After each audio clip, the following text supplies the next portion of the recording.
Right, everybody, welcome along. Hope you're well, and I suppose happy Friday, I should be saying as well. It's here again, and a welcome from me. If you don't know me, my name's Rich Hurst, and from me and everyone on the Amros team, welcome to another virtual business lunch. I've lost count of the number we've done now. I know that's going to annoy a few of the accountants here, but we have had some great lunches down the line, some great names from the world of sport who've stopped to hang out with us for a little while, and today is no different, because it's all about staying connected. So along with everyone who's joined us today that you can see, you can obviously have access to in the chat if you want to have a quick catch up and say hi. We're of course bringing you an update from one of our regular attendees on their business and how it may or might help you with things going on at the minute. Plus, of course, as always, as well as that, a speaker from the sporting spectrum, who today, by the way, is one of the most inspiring people you will ever meet, or virtually anyway. As we always say, it doesn't matter if you haven't done it before, you tried it again. Since to get the best out of one of these, we do ask that you put yourself on speaker view, but you mute your own microphone, and then later on is when you can carry on snooping at other people's backgrounds. And we do always make a reference to the fact that these virtual lunches are kind of the closest thing we can get to the original business lunches. So once again, thank you very much for turning up, or maybe it was just switching browser tab, whatever it was. We will bring you more on the plans for the second half of 2020 at the end of today's lunch, but I think you'll be quite pleased. A massive thank you to MFG Solicitors, who of course are today's lunch sponsor. They and our guests and everybody else will take your questions happily today. So any questions you've got for our speakers, or any other questions for that matter, where you should be wearing a face mask, or our international relations with China a threat, or the most important question of all, are Villa going to go down? All of those welcome in the questions today. Make sure you're asked by the chat. Just let us know who the question's for, and of course who you are and where you're from too. Everyone who asks a question goes into the draw for a bottle of wine, as always, delivered by the brilliant Bottles of Worcester. Well done to Ed Duffield, who won last time around. You might have seen the snapped on LinkedIn with him looking very happy with his bottle of red. That could be you very soon. So if you've got a question, you've got an even inkling of a thought, stick it in there. May well be worth your while. So let's get on to our speakers today. Shortly, our first speaker we'll be hearing from is Claire Lang of MFG Solicitors, as long as the connection is strong. Hello, Claire. Can you hear us? Earth calling Claire. Get your unmute on so I can check you're all right and everything's there. There we go. There you go. Leave me hanging. That's all right. Thank you for being with us today. You've managed to find a quiet corner of the Kidderminster office, I understand. Yes, I'm in the office, so there's no small people around here, so we'll be uninterrupted. Good. That's all right. Although I did hear you had MFG minions running around trying to sort out your lighting, because you're, in true presenter style, you're not happy with your lighting. I think it still needs some work, to be honest. I think. We'll get Jack to send the floodlights around. I'm joking, it's fine. Right, you sit tight, Claire. We'll be with you shortly. Our other speaker this afternoon, and I'm just going to check in that he's with us as well. Our very special guest who's got an inspiring life story to tell us, Darren Harris. How are you, sir? Oh, we need to unmute you, Darren, just so I can check you're off, and then I've got you in. Don't panic. It'll happen any second, I'm sure, once you're off mute. Just want to make sure I can hear you, because we've been there before, where we get there and we can see you. We can't hear you properly. That's the worst thing. I'm waiting for it. 2 seconds. Don't panic. Don't panic. He's like, I know what Darren's doing now. He's like referring to his helpers and his minions, and he's giving them hell just because. And Darren will explain the situation in a minute, but it is brilliant. It worked for a second. Don't panic. It was on and then off, Darren. But don't worry. You've got time to fix it. I know you're there. We know you're there. Give it one more go. Go on. Yep. There we go. Winner. You okay, Darren? It's a good job the keyboard's close by, eh?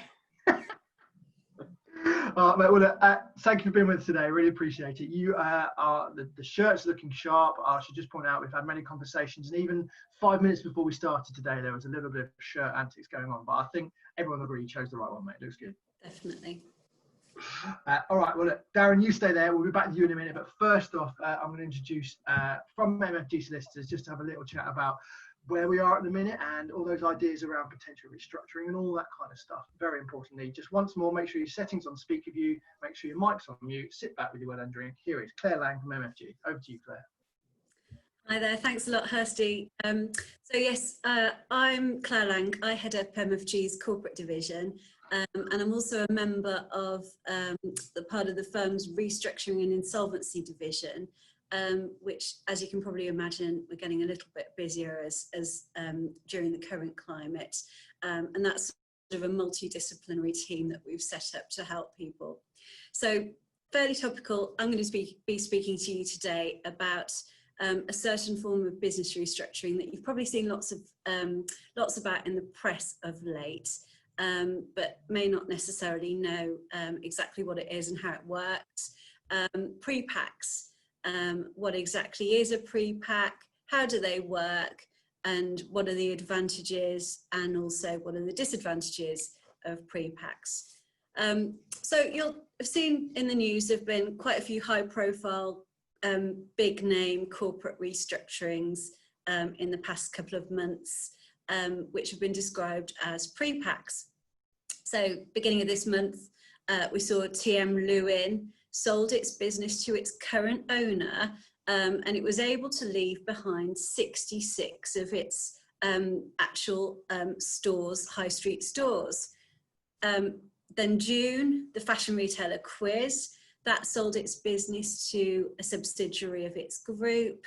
That lost 11 stores in the process, so it just transferred its online business there. Monsoon Accessorize, they did the same thing. They sold to their original founder, and they just bought the basically the intellectual property, the brand, and the digital business. Kath Kidston did it recently, sold to its Hong Kong owner, just leaving behind the physical stores and taking the online presence.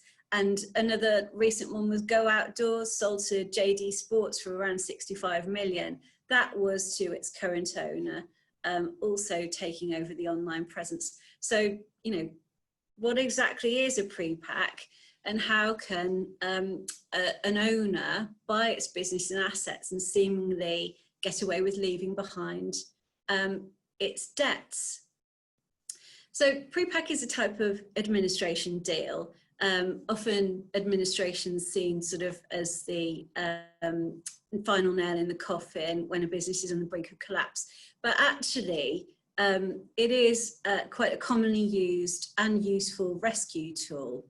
If the circumstances are right, it means that you can restructure a business and take it forward, having left behind perhaps some of the things that were dragging the business down, and still maintain a viable business going forward. So under a pre-pack, where a company can't pay its debts and is insolvent, what happens is it's put into administration, but only at the point when you've agreed a deal with the administrator whereby the owner has incorporated a new corporate vehicle and all the assets are sold immediately on administration under a deal that was previously agreed. So it should be seamless. Having bought all the business and assets, or they might have left certain assets behind, as in the big name examples we talked about, the new buyer company starts trading in the place of the old co. So basically a pre-pack could be your answer if your company can't pay its debts, but you still believe in the business going forward. So for example, those retailers we talked about, whilst their physical stores were untenable, they still had a suitable online business.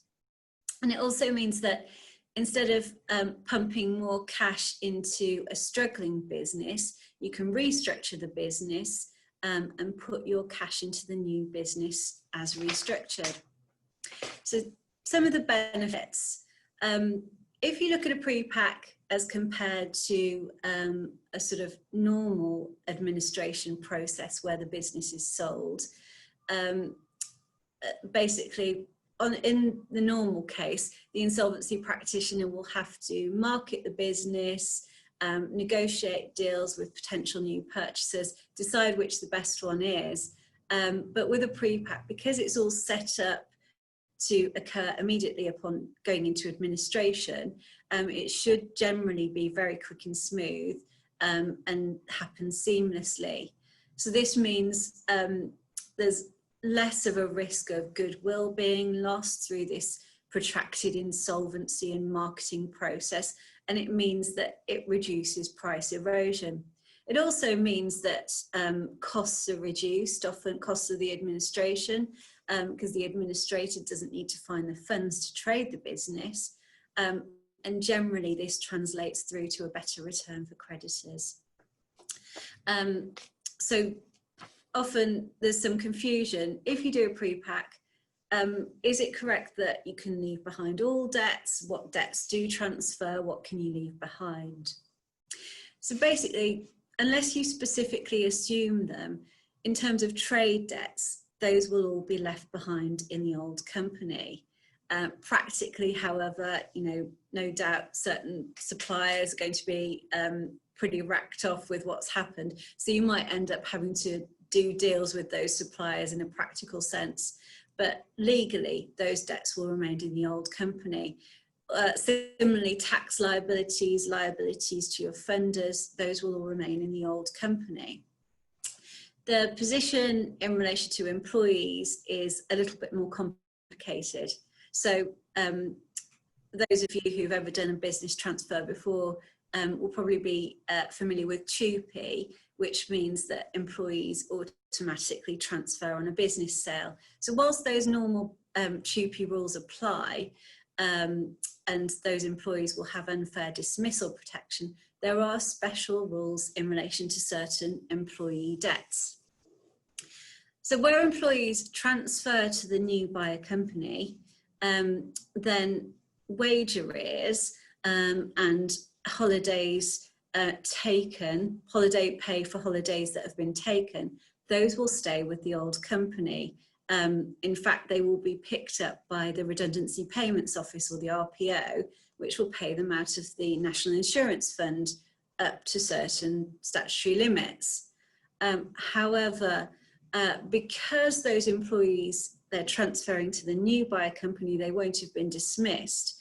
The RPO won't in those situations cover any statutory redundancy payments or pay in lieu of accrued holiday which hasn't been taken, or notice pay. Those will basically not be picked up. Where employees are dismissed and the reason for the dismissal is the transfer, then the RPO, whilst they will cover wage arrears and holiday pay, because the employees haven't actually been made redundant, the RPO won't cover their statutory redundancy payments and notice. Also, if employees have been dismissed and it's connected with the transfer, then there is a risk of unfair dismissal. So you have to be quite careful about what you're doing in terms of employees there, and seek a bit of advice. Another good benefit of doing a pre-pack, or in fact any administration deal, is the ability to restructure employees' remuneration. So you can make what are known as permitted variations to employees' terms and conditions after they've transferred to the new buyer company. So whilst on a solvent deal, it's illegal under the TUPE regulations to change employees' terms and conditions. On a pre-pack deal, or any sale out of administration, in fact, it is possible to agree certain changes to those transferring employees' T&Cs. The changes have to be made with the intention of safeguarding employment, ensuring the survival of the business, and these are known as permitted variations, but they do have to be agreed with employee representatives. So for example, you could, post pre-pack deal, agree lower salaries or reductions in benefit following the transfer of the business, provided those changes were agreed with the employee representatives. And the employees this won't have any effect on their continuity of employment, and that will be preserved. So it will be as if they were employed by the old company once they're in the new one. There's lots of criticisms that are levelled at pre-packs in the press. So they're often criticised because the unsecured creditors don't know it's going to happen until they found out it's actually happened. Often, they're done over holiday periods. So, break up for Christmas, and then in the new year, the business is in a new company. So there's no chance for them to vote on the proposal and try to protect their interests. They're also sometimes criticised for lack of accountability, because the administrators selling the assets without any approval process by the creditors, without court approval. Also, sometimes people raise questions about, did the pre-pack actually maximise the return for creditors? The administrator has just sold to the old buyer, the old owner. There hasn't been a marketing process in relation to those assets. So the administrator hasn't necessarily tested their market value by advertising them to other buyers.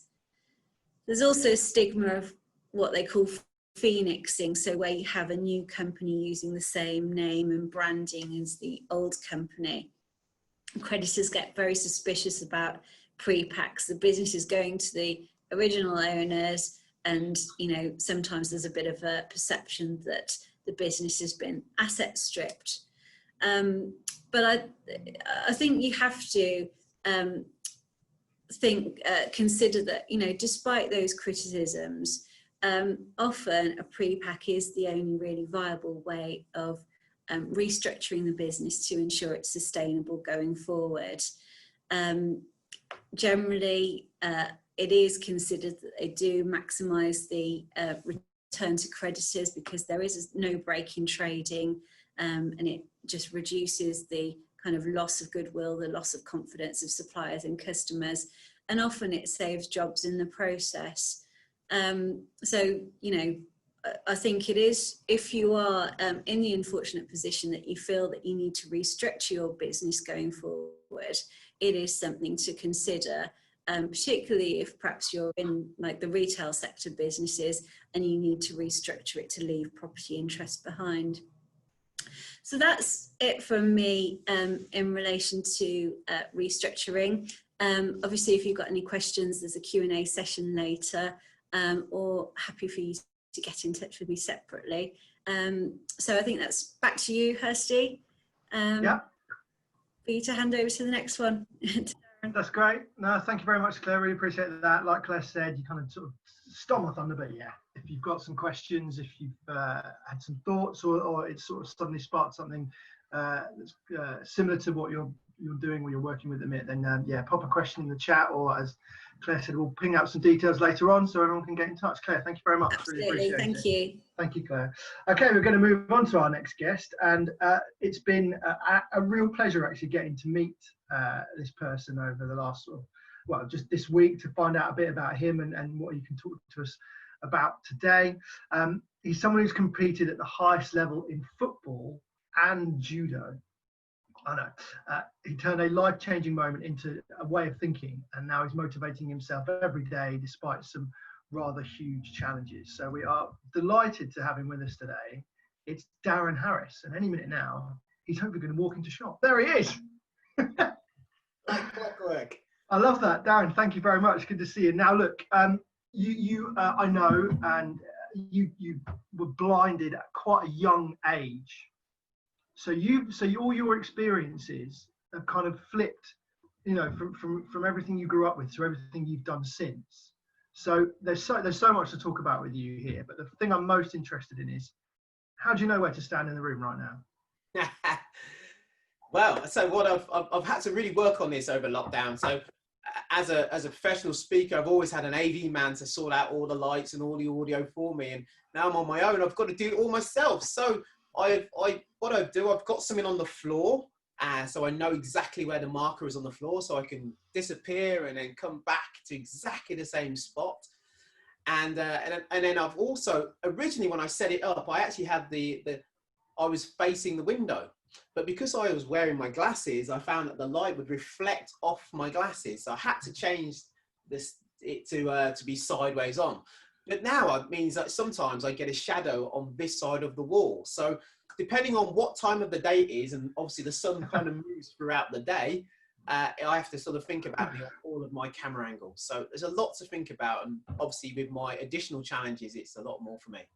It's a lot. Well, mate, you're tackling it better than some of the speakers we've had on down the line. I'd have said it's one of the best shots, best frames I've seen. So keep up that good work. You mentioned lockdown. How, that's the first thing I want to cover off really. What has it been like for you, and how's it changed what you've had to do day to day? Well, I think for a lot of people, we went into lockdown thinking we're going to be super productive. You know, we were working from home and we had all this spare time, and we thought, wow, there's so many things that we could get done. And so that enthusiasm lasted for a few weeks. But then reality sort of set in, and I sort of started to sort of drain that energy, and I sort of realized I wasn't achieving quite as many things as I wanted to. I remember the week before lockdown, I went for a run with one of my, there's a group of lads that I go out running with regularly. And so we went for a run, and these last sort of 3 weeks, I've started getting back out with the guys, and he's carried on running all the way through lockdown, and he's just way ahead of the rest of us. But for me, it's not, I don't have that option of just putting on a pair of shoes, opening the front door and going for a run. I have to rely on someone to guide me. And with all the social distancing that's been going on, that's been impossible for me. So that's, for me, over my life, has been a way for me to kind of keep those endorphins flowing from my body, is doing exercise. And I have got an exercise bike, which I put in the garden, but to be honest, I prefer running than I prefer cycling. So it's been a struggle. But and I always say that people expect motivational speakers to motivate them, and I've had to put everything I know into practice to keep myself motivated. Well done. Well, yeah, and you know, your story is quite an inspiring one. So let's start, I suppose, at the point where sort of sight loss came into your life. I lost my sight many years ago. I was 15 months old when I was diagnosed with cancer in both my eyes. And my left eye here was removed and my right eye was treated with radiotherapy. And I suppose in the following weeks and months and years, my sight deteriorated gradually until eventually I lost it all. And I think at first I was just in denial. I just believed it wasn't happening. I would bump into something, or I'd drop a ball, and I would just tell myself that, you know, the sun got in my eyes, or I'd come up with some reason why I dropped the ball. And then came the anger, because I was angry at the owner of the dog who crapped on the pavement. I was angry at the driver who parked their car on the pavement. I was even angry at Joe Public for just offering to help me. And I think then I had that hope that one day there'd be a miracle cure. I used to go to the doctors every year and think that they'd find a way of restoring my sight. And then the doctor used to come up to me and say, your sight's getting worse and there's nothing we can do about it. And that made me feel really down. Really, I was in a dark place, you know, literally, metaphorically. And I suppose only really when all my sight was gone did I kind of grow accustomed to that darkness and realise that it actually wasn't being blind that was stopping from achieving. And that was the moment when I realised, you know, acceptance is what we call it. And I suppose for all of us going through lockdown right now, it kind of reminds us about loss, because everyone at the moment has probably experienced some form of loss, whether it's their business, whether it's a loved one. It's been a real challenge for us. And I want all of the people watching this to think about, what is it that you've lost, and what stage in that cycle are you? You know, are you still in denial? Are we still angry at the government or ourselves for not taking the advice? Are we hopeful that we're just going to go back to the way things are? Or have we really given up hope that there is a better future? And I think only until we accept where we are can we truly move forward.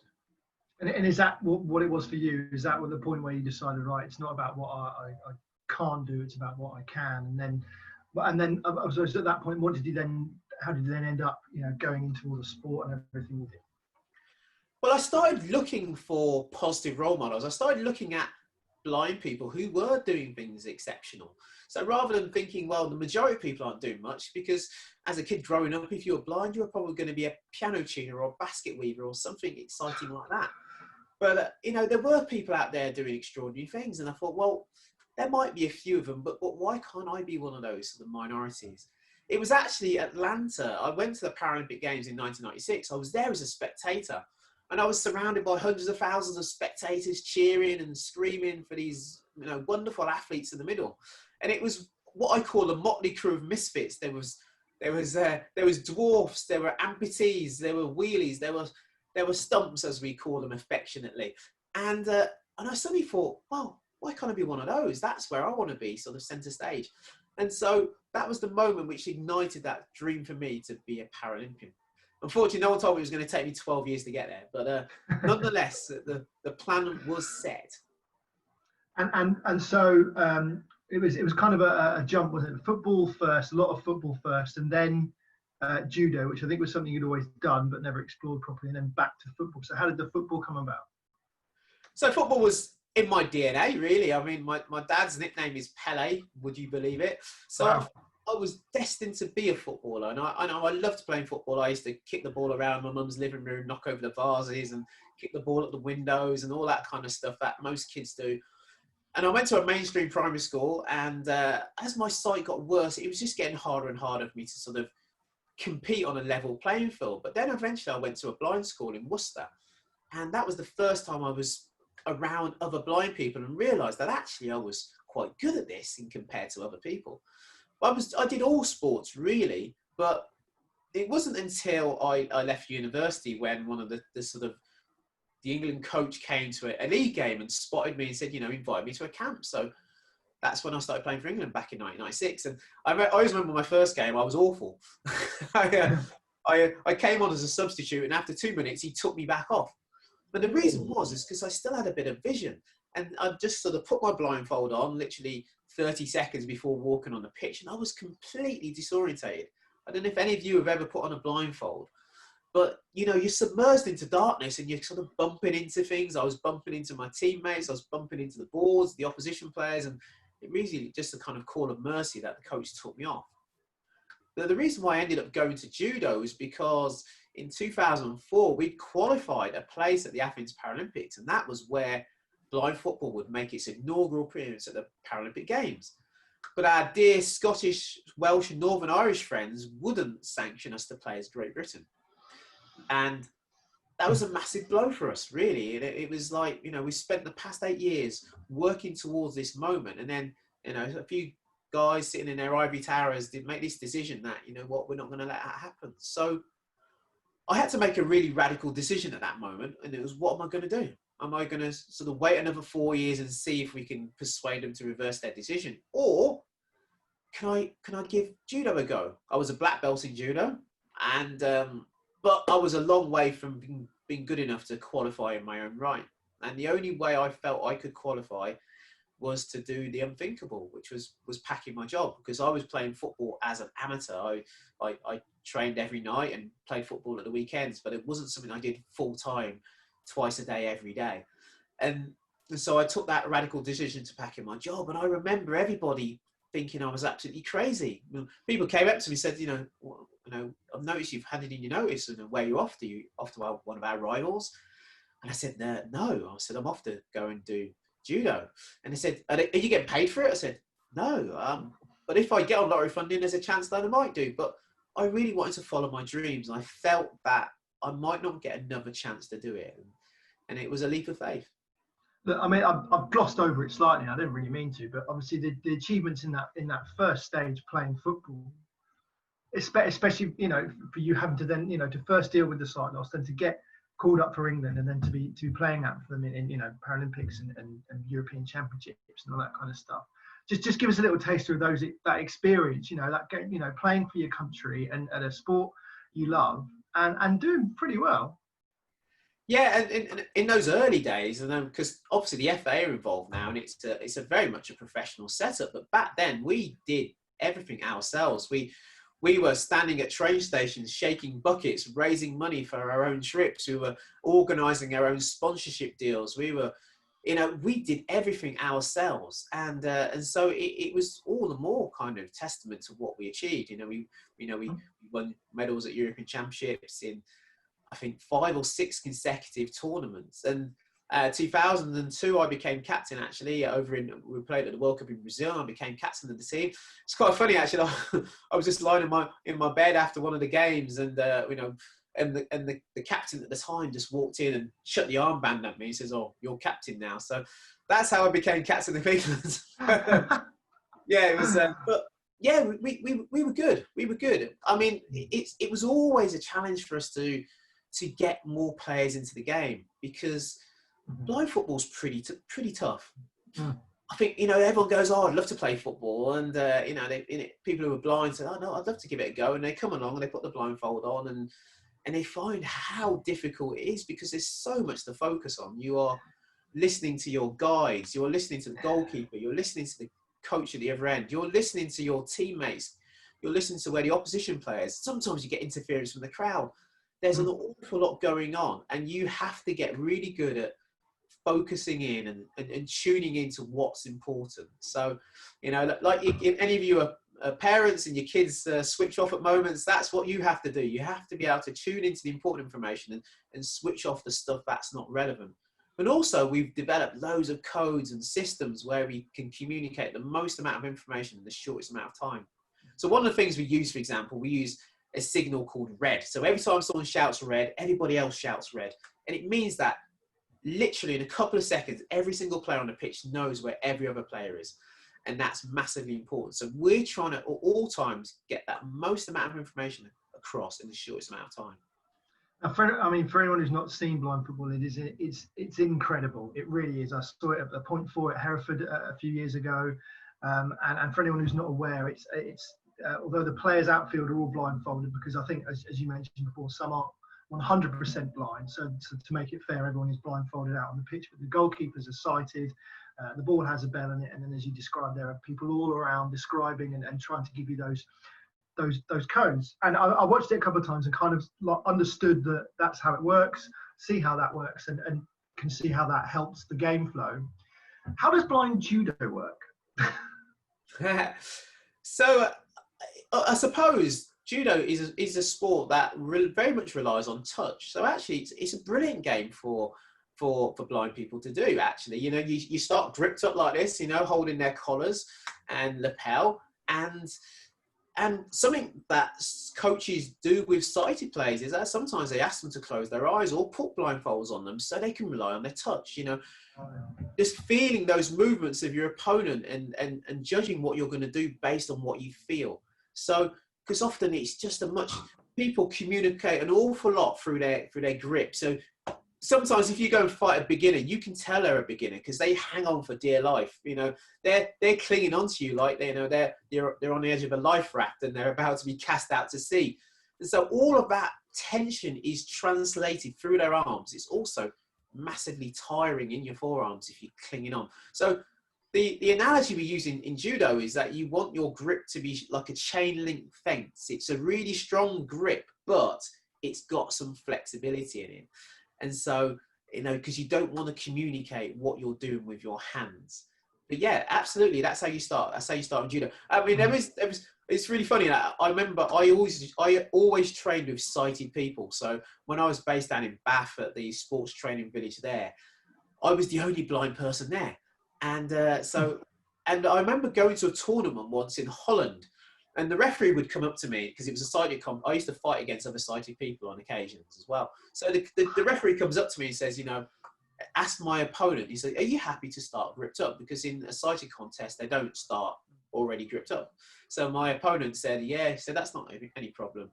And then he launched me in about 10 seconds. So I always know that if they're happy to be gripped up, that means they're very confident in their abilities. And if they don't want to be gripped up, I know that I've got a good chance of beating them.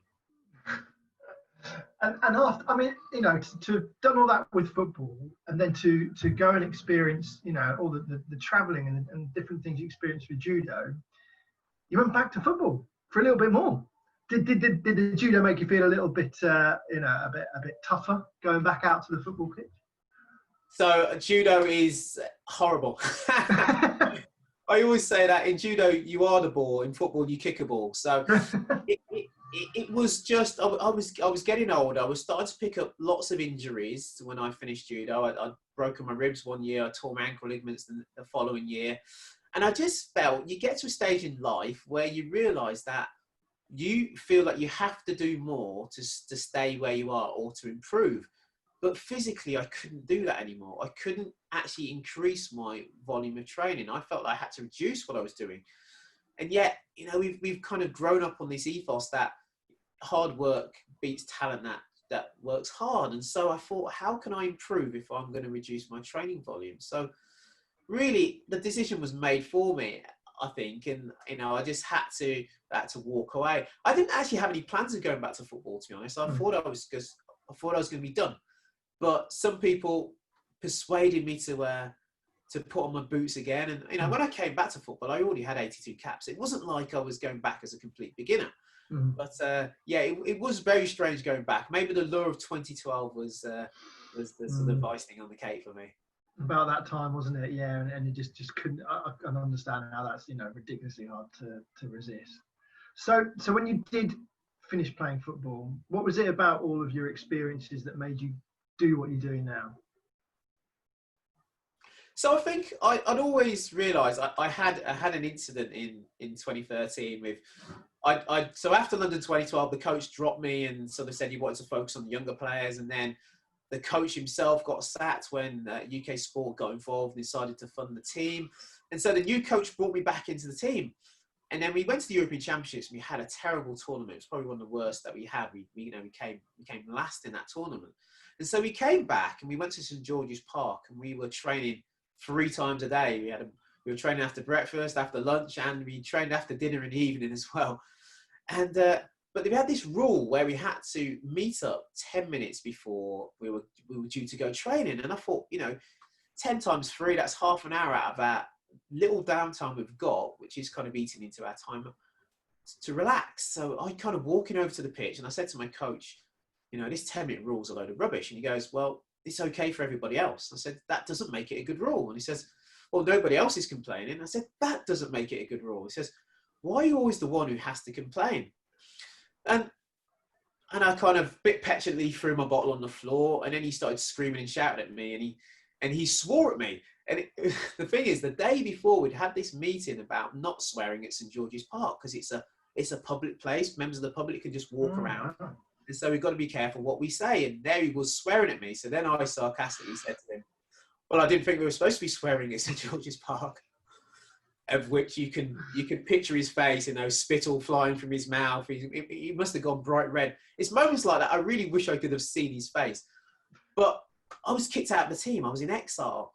And it made me realise that I did challenge things. I did challenge the status quo. I did stand up for what I believed in. I did speak out when I thought things were being done in the way that they shouldn't be done. And I suppose that's what's important as a speaker. You have to have an opinion, but secondly, you have to be confident enough to go out there and share it. But most importantly of all, I realised that all of us have got this potential inside of us, which is quite extraordinary. If only we give it the chance to come out. And so I really wanted to go out there and share that message that it's not really our blindness that stops us from achieving. It's not anything really except for ourselves. We get in our own way, and that's really what kind of put me on this journey. In fact, after London 2012, I was invited we went to an event actually, and they were asking athletes what they wanted to do after they finished, and it was there where I met someone from the Professional Speaking Association who kind of sowed that seed in my mind, but I wasn't really sure where it was going to take me, but here I am. Here you are, and it's an incredible story to hear. Look, just before we finish, we've had a couple of questions come in directed your way, and this is a good point from Vince Hopkins. Thank you, Vince. Seeing as we talked about how good you are at football and judo, he says, are there any other sports you excelled in that we should know about, just in case? Well, I don't know if any of you watched the BBC Sport piece the other day. There's me. We were talking about the West Indies and cricket, and so someone commented on my bowling action, but I wasn't much of a cricketer. I was a runner actually, so okay. That's really where I started. I'm a sprinter really, and so I was actually a world junior champion at over the 100 meters. I see. 30 years ago. But you'll find a lot of athletes do lots of different sports, and they are quite transferable. I suppose the sport that I wasn't very good at was swimming actually, and I do share this story about swimming where I was awful at swimming, and these kids when I was at school, I remember floating about on these rubber rings, and they'd sort of drag me into deep end, flip me off, and I was sort of thrashing my way to the side, and every time I got to the side, someone would drag me into the middle. And I started sort of spluttering and coughing up water. But when I got out of the pool, I thought, what am I going to do? Am I going to go and beat up these lads for trying to drown me? Or am I going to go and have a word with the teacher for, and I decided to learn to swim. So, there you go. Sometimes you have to do the blindingly obvious. There you go. And this other question from Andy Cole as well, which is one we might have covered up, but not. I just want to check. Who would you say is there one person who inspired you to properly get into sport and start taking it seriously as what you were going to do? I wouldn't. I mean, my mum has always been a pillar of strength for me. I mean, not from a sporting aspect though. She was never particularly sporty. I suppose the most important person in my life in terms of was one of my coaches. So back when I made that decision to go and do judo full time and to give up a well-paid job to do something for nothing, it had to be that faith in someone. Sometimes people believe in you more than you believe in yourself, and it was only really because I had this amazing coach who I felt could help and steer me towards where I wanted to get to. So I've got a lot to thank him for. Valery Vostrikov is a Russian. Okay, wow, he trained you well, and with after that glittering career, it's great to hear you talking about it so freely and with such passion. Darren, thank you very much for this afternoon. Really appreciate it. I'm going to, just as we get close to 3 o'clock, just wrap things up quickly. And just before I do, there is one more person who's going to chat with some very exciting news. So I'll hand over to our director, Mr. Neil Bettridge. Okay, thanks, Kirsty. Darren, you are an absolute legend, mate. Fantastic. Yes, for somebody to represent their country in 2 Olympic Games, 2 different sports, besides everything else he does. But he's an exceptional cyclist as well.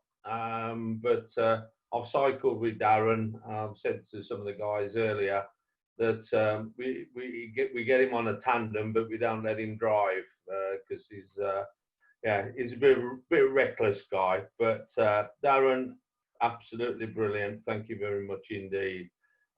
You are indeed an inspiration for sure.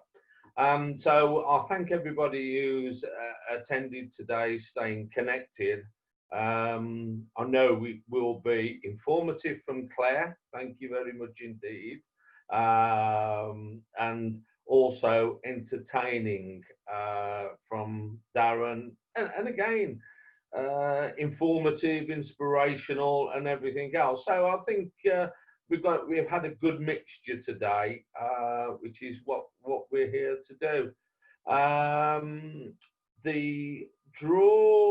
The winner of the draw for the bottle of wine, Mr. Cole, Andy, I know you're retired now, but you've got plenty of time to drink it, so I'll be in touch with you afterwards to see what it is you wish to drink, red, white, or that's the options, mate, so you're not going to get anything else, but it's great. I must thank Kirsty for hosting today. Again, exceptional job as normal. And Jack McCautry from Cautry in the background, controlling everything. Thanks again, both of you, very much indeed. Fantastic. And